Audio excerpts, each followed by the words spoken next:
Hey, what is up guys, Martleaf here, back to do another video, and today I'm going to be playing as the Kane. Got a pretty epic game on this map here, which is Tiberium Rift. My opponent, One Vision, will be playing as the Black Hand, so let's get straight underway with things. As I don't know that he's a Nob faction just yet, I'm going for a standard opening. If I knew he was Black Hand, I wouldn't go for a barracks first. I would probably go for a refinery first, just to get that extra load of green Tiberium.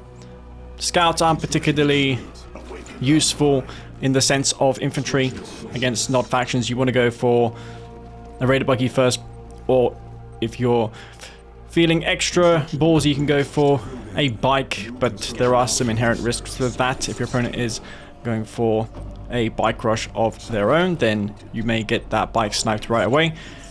And also there is the risk of him going for a bunch of awakened squads and you not having anything to counter it. Generally, the raider buggy is best for scouting in a Nob mirror. So upon seeing this Cabal squad, I immediately learned versus a Black Hand faction, and yeah, no rushes from me. Now, One Vision hasn't been too active in Kane's draft. It's nice to see him back in the scene. He's been absent for a couple months. I myself don't play all that often. During the weekends I get a game in or two.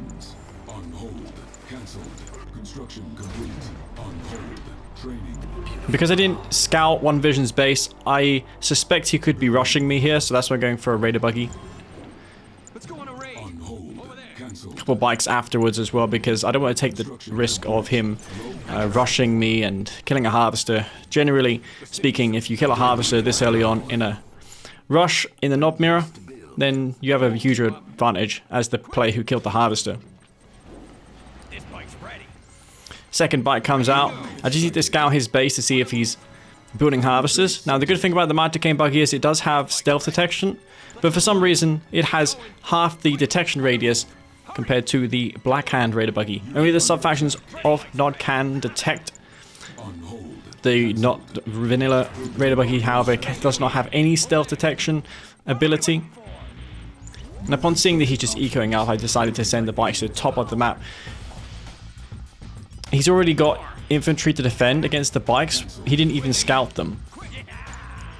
Or he may have, and I forgot that he had something in my base, but I don't believe he knows that I have bikes. He's just guessing. Much like how I built the bikes, he went for the rockets. One disadvantage of the rockets is that you can't really counterattack with them. So they're just stuck in his base as if they were base defenses. You can't send them away from his base because they're just going to get cleaned up by a raider buggy or two. They're very slow. Maybe if he builds a reckoner, follows it up with 2 refractory bikes, that could work. But there is the risk of the reckoner being intercepted along the way. Raider buggy will be chasing those bikes.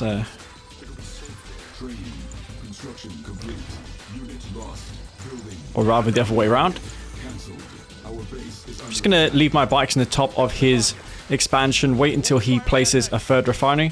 May take a while before he finally gets that, because he is going for 2 ore factories. And much like how Black Hand and Nod can go for a secret shrine to upgrade Tib infusion, and in the case of Black Hand, the Black Disciple upgrade, I'm going for the secret shrine to upgrade the Tiberium infusions. Now in 1.2 plus, Kane get Tiberium infusion at a discount. It's only $500 for them.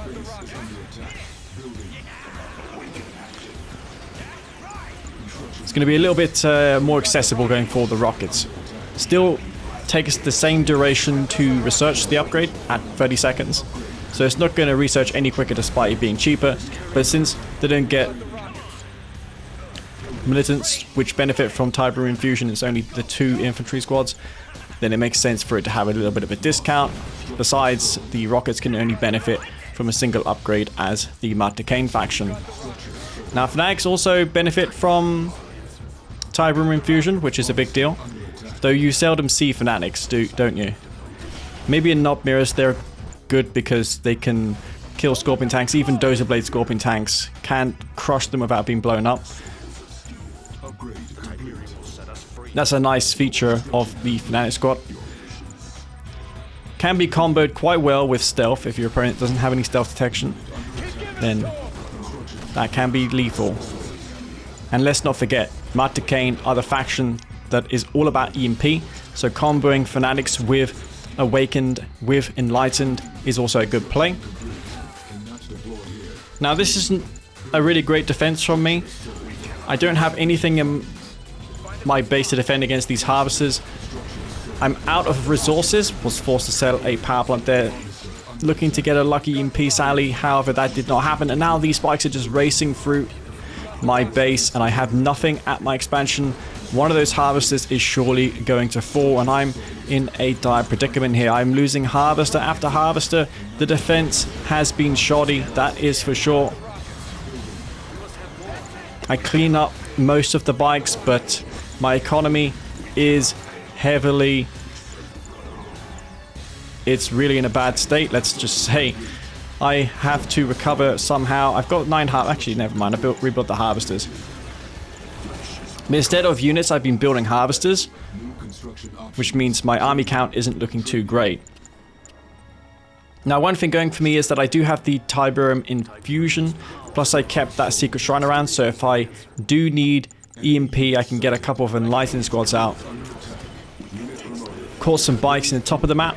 Those Tib-infused infantry benefit from a nice speed bonus, which will allow them to respond a little quicker to these bikes that are on this map. Now, I'm pretty behind in this game. I need to make up for the Harvesters I have been losing, so I'm going to take a little bit of a gamble here. Hope that he isn't going for any more bikes, and attempt to capture his tier 3 or MCV with this Reckoner. Now, I am Kane, so much like in that video where I played whilst drunk, if I take over his tech center, I could get the charged particle upgrade, which will then subsequently give my Awakened those charged particle beams once again, which converts them into anti-vehicle units. That might be a really cool thing to do, but against this many Scorpion tanks, I don't know, man.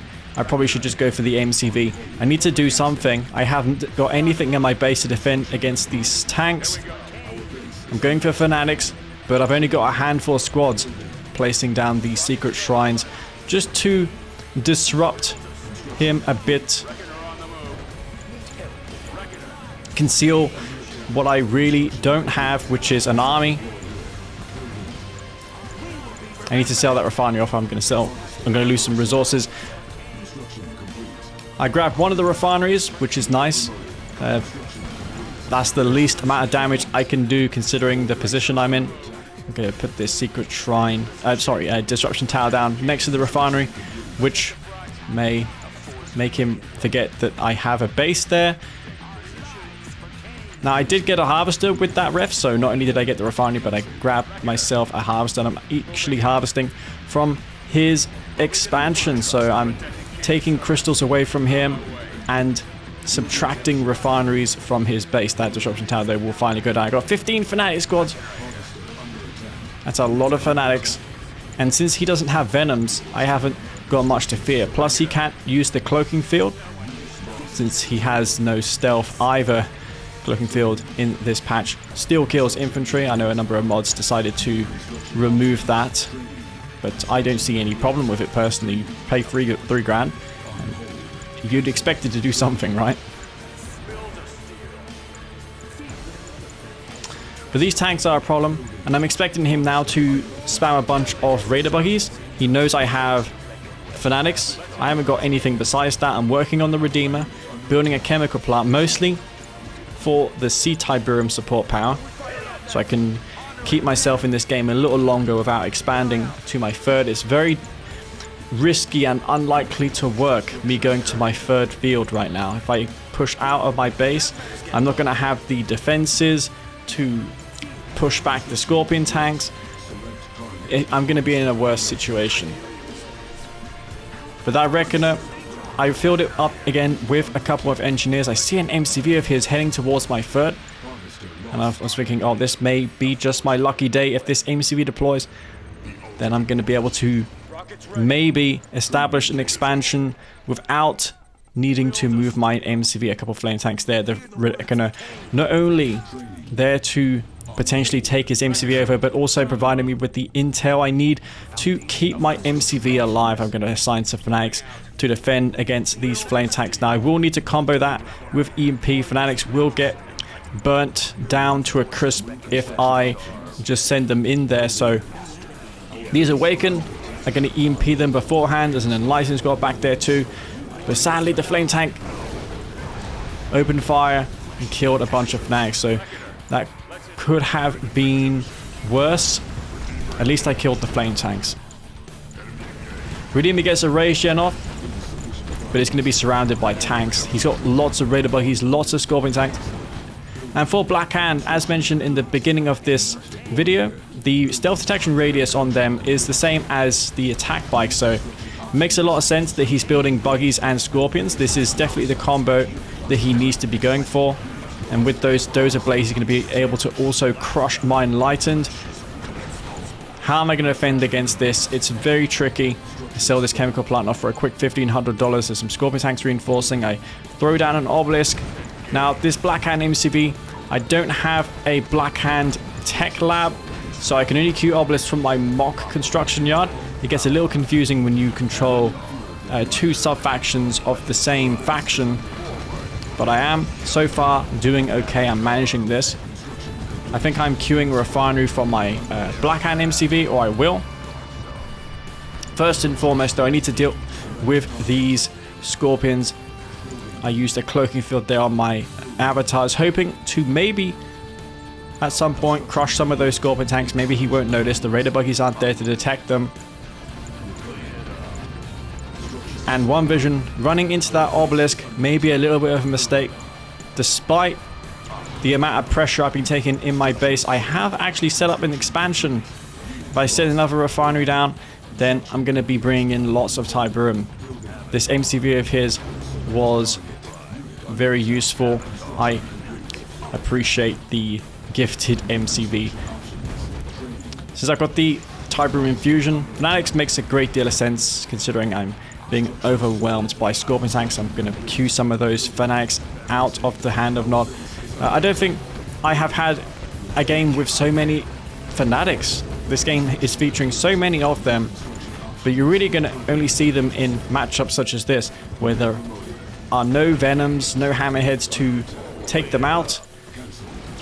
Plus, it's all about Scorpions mostly, so the Fanatics, in a pinch, can make a lot of damage happen.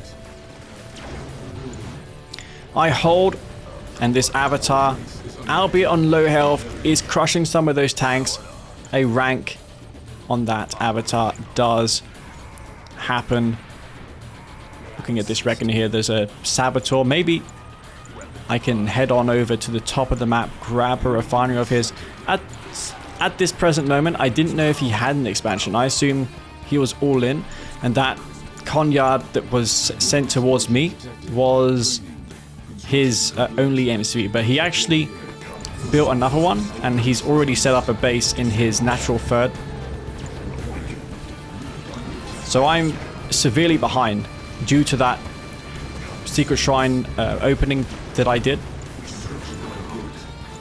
Defending the two-war factory with the shrine is the reason why he is snowballing ahead in this game, and I'm struggling to find a way back in it. As you see, he's already harvested more than half of that blue-green field. Engineer manages to dodge the shredder turret. Those move super fast.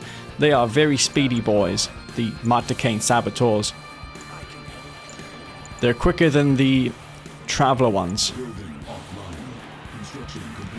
But I'm still alive in this game, albeit barely. Another Scorpion tank army has formed.